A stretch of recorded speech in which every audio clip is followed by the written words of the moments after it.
Hi, I'm Annie Botticelli, and this is the Storyteller Forecast for Aquarius for April 2016. Go to my website, anniehelpsyou.com, and you can see more about my blogs, my astrology blogs, and my other blogs. And while you're there, sign up for my free email newsletter. I'm going to be starting a very cool interview series where only my VIP crew on my email newsletter list is going to have access to these really awesome interviews. So definitely do that. And if you're interested in creating successful online business, my course is enrolling now. So what's going on in April? We have another very busy month astrologically. March was crazy with activity. February and March were very, very busy times and relatively open windows to push things forward. If you're listening to this before April and you have to push things forward and get things done, February and March will be your better times to do it compared to April, May, or June. So you'll definitely want to check out my Mars retrograde video and check out my Mercury retrograde video, because in April, both Mars and Mercury will be retrograde. So I'll go into a little bit more detail about that and give you some dates, but I can't go into all of the things that you really need to know, so you definitely want to search on my channel for Mars retrograde and Mercury retrograde, and I have a blog on Mars retrograde on my website. Okay, so let's talk about some general energies for Aquarius. There is a huge gathering of energy in your second house. The second house is the house of finances. This is your personal income. So it rules streams of income. It rules things you do that set you up to have more streams of income in the future, like laying a foundation for future income. It has to do with your self-sufficiency on every different level. So emotionally, financially, even, having a car, just not that the second house doesn't rule cars, but it rules the energy of self-sufficiency. So anything that you would need to be self-sufficient in some way is going to tie into the second house, even if it's not ruled here. It just has to do with you doing what you need to do when you need to do it and having the resources you need to do that. So for Aquarius, there's a massive amount of energy here for that. So if you've been lacking on resources, maybe this month will assist you. You've got also the new moon in Aries. This is one of the most important dates of the year as far as I'm concerned. The new moon in Aries happens on April 7th. The new moon in Aries happens at 18 degrees of Aries. So if you have any planets at 18 degrees, really would be relevant. But if you have any planets at 18 degrees of Aries or close to there, especially personal planets, this is going to be a big, big new moon for you.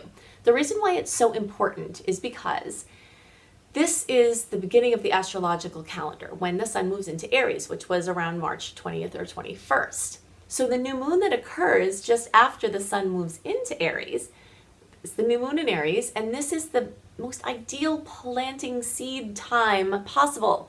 So it makes this day one of the two best days in the whole year for you setting intentions, making a vision board, something for what you want to create in the next year. If you're not familiar with vision boards, definitely look them up. You can do them virtually. There's lots of apps and things I understand that you can use. I don't use those. I use cardboard and do clippings for magazines myself because I like that and it's fun for me and I'm on the computer enough. So either way is very powerful, but what you're trying to do is capture the energy that you want to bring in the next year.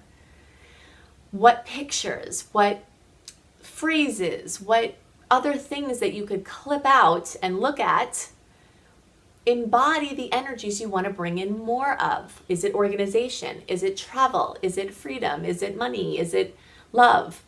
Those things you want to capture on your vision board. You want to keep the vision board somewhere where you see it, so your subconscious mind is picking up on what you want. Your subconscious mind is like a very obedient dog.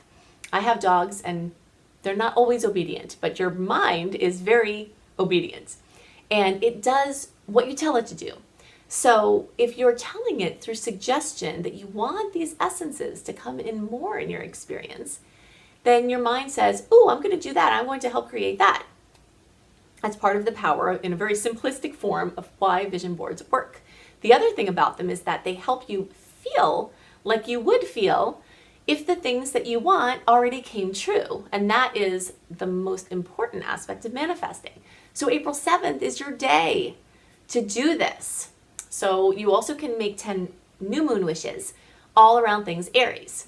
So anything having to do with your physical health, your body, what you're presenting to the world, your vitality, things that you want to be a pioneer or trailblazer with, your independence, your leadership, your inspiration of other people, you can make wishes about those things at this time, and they will get carried further. The energy for Aquarius is also very strong and getting stronger in the third house. So we've got the financial picture, we've got the communication picture. So all these personal planets are going to be moving into the third house of movement, of communication, of vehicles, of devices that you use to communicate. So there's strong energy there. But since Mercury, which rules those things, is also going to be going retrograde, the energy is going to be pointing backwards. So you might need to upgrade, to repair, to, when I say upgrade, I mean keeping your same device and making improvements to it. April is not the best time to buy a new device. If you have to do it, and I go into much more detail about this in my Mercury retrograde video, which I highly recommend you watch because I'm not going to go into all of the details about Mercury retrograde, but there are a lot of do's and don'ts that you really want to be familiar with. And the shadow period starts April 2nd. Mercury goes retrograde April 28th. So all of April is about Mercury retrograde. Also, even though I've been a little delayed in posting the Mars retrograde video, sorry about that, it is up now, and you will definitely want to see all the do's and don'ts for Mars retrograde. I'll touch on some of them, but it's really relevant. Okay, so we've got Mercury retrograde, we've got Mars retrograde, but we've got all these planets in your third house. So there's going to be things that come up with your devices. And if you do have to get a new one, then I highly recommend you get the extended warranty, you get the, like if you're buying an Apple product, that you get the Apple Care. I think it's just a no-brainer to get the Apple Care on any of your Apple products anyway. If you have to buy a phone, maybe get the insurance on it, so that if you drop it in the toilet, you don't have to pay a fortune. But do check to make sure it's worthwhile. If you have a very old device, like or a basic device, then paying for the insurance might not be worth it. So look into all those things. But things like that might be relevant, where you've got to do extra work if you're going to get something new during this time. Okay, so new moon in Aries. All of the energy in the third house, which has to do with things not resolved with communication, things not resolved with mobility, things not resolved with transportation, all of those things are going to come back up again. When Mars goes retrograde on April 17th, your get up and go got up and went. It will have gotten up and went. So that's why I've been pushing for you to try to push as many things forward as possible in February and March. In February and March, I've been like a crazy person pushing things through, because once Mars is in retrograde and once it's April, I'm not doing anything new. I'm going to go on vacation. I'm going to follow through with the things that I've already committed to. And that's what my plan is, because that is a really good idea. And I put out there for you to do the same thing. So if you're watching this before April, or even in the early parts of April, but especially before April, even by the middle of March, I try to get these out very early so you have the option to see it very much ahead of time, then try to push your things through. Because when the planet of assertion and gumption and oomph and forward movement goes backwards, you don't want to launch anything. I can't tell you with how much despair I've seen amazing businesses go up, either online or in the places I've lived. And they've gone up under a Mercury retrograde, a Venus retrograde, a Mars retrograde, and they are struggling or they are out of business. We don't want that to be the case for you. So we don't want to launch during Mars retrograde. That shadow period started February 18th, but it started to get really strong towards the middle end of March. So you kind of had a window there where you could fit some things in. If you're not able to launch in that time, save your launches until there's the last couple of weeks of July. We'll have a couple of dates, the first week or so in August, like the end of July, beginning of August, there'll be some dates you can try to push some things through. It's not completely ideal because we're still in the Mars shadow. So, okay, April 17th through June 29th, Mars is in retrograde. That shadow period, once it goes direct June 29th, lasts until August 21st. And by that time, Mercury is retrograde again. So we've got this period of time in the summer where if you have to push something through, you'll have some opportunity, but it's not the best case scenario. The better time is the last 3 weeks of October, all of November, and the beginning of December. So just kind of have that in your mind. If something's not quite ready to be revealed before this Mars retrograde, don't do it while Mars is retrograde if you can help it. It doesn't mean you can't do anything. It just means don't do new things, don't launch things, don't do things involving metal. Look at the video for more details about that. Okay, so the full moon happens on April 22nd or April 21st, depending on where you are. And for, let's see. So that's going to occur for most of you in your ninth house.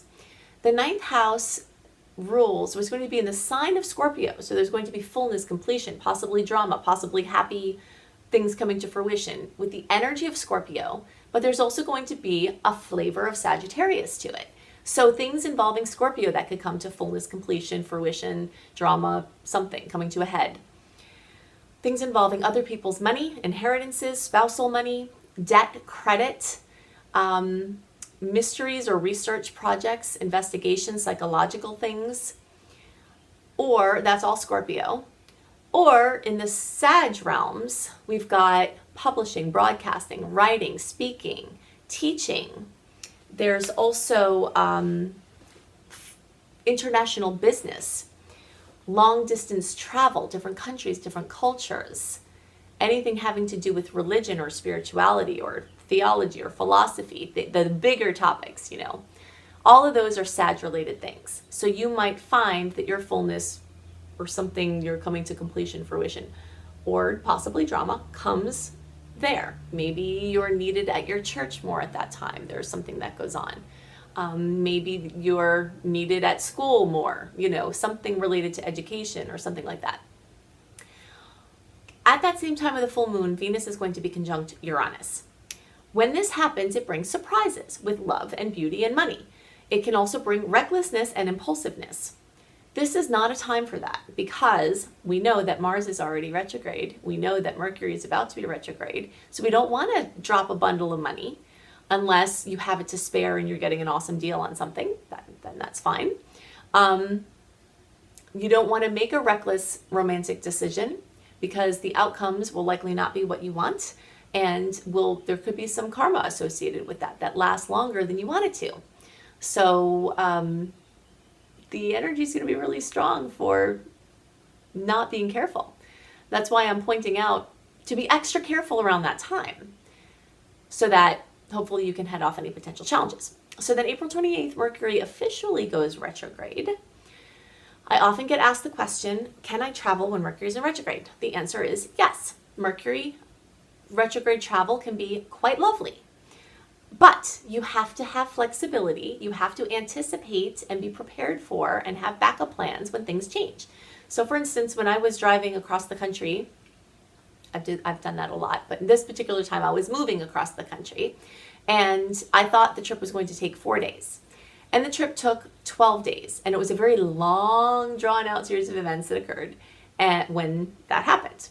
And it was okay though, because I knew that Mercury was going to be in retrograde. I fully planned that even though I expected it to be a certain amount of time, I had the resources, the expectation. I didn't plan anything. I left the openness in my schedule just in case. And it turned out I needed the just in case. So that's the way you want to travel. If you're going to just take off in your car or take a flight somewhere and you don't have a certain time frame, you're kind of really laid back about it, awesome.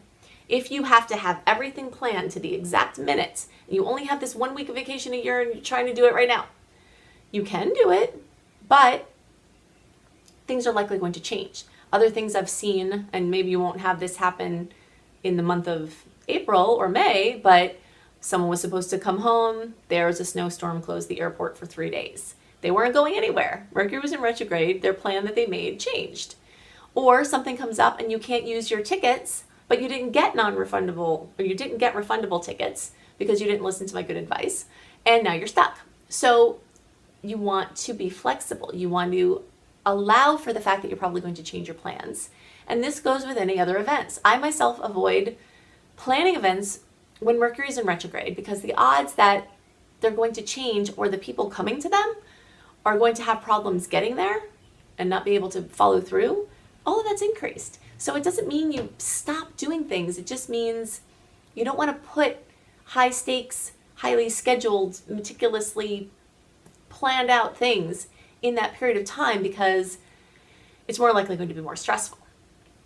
So you can see more in my Mercury retrograde video about that. So the general gist of April is that you're going to want to push forward because the planets are going to be moving into Aries, but at the same time, energy is going to be moving backwards, and you really need to respond to that energy. Otherwise, you'll wind up being very frustrated, which is the keynote of Mars retrograde and often Mercury retrograde. So just really pay attention to your energy.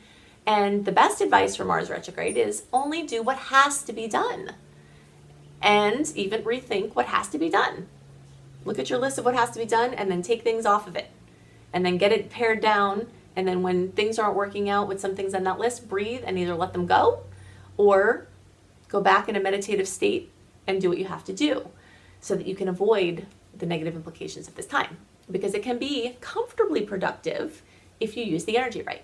So I hope you have a wonderful April. If you want some assistance in navigating these times or seeing how the energy is specific to your chart, go to my website, anniehelpsyou.com. You can see more about my personal coaching.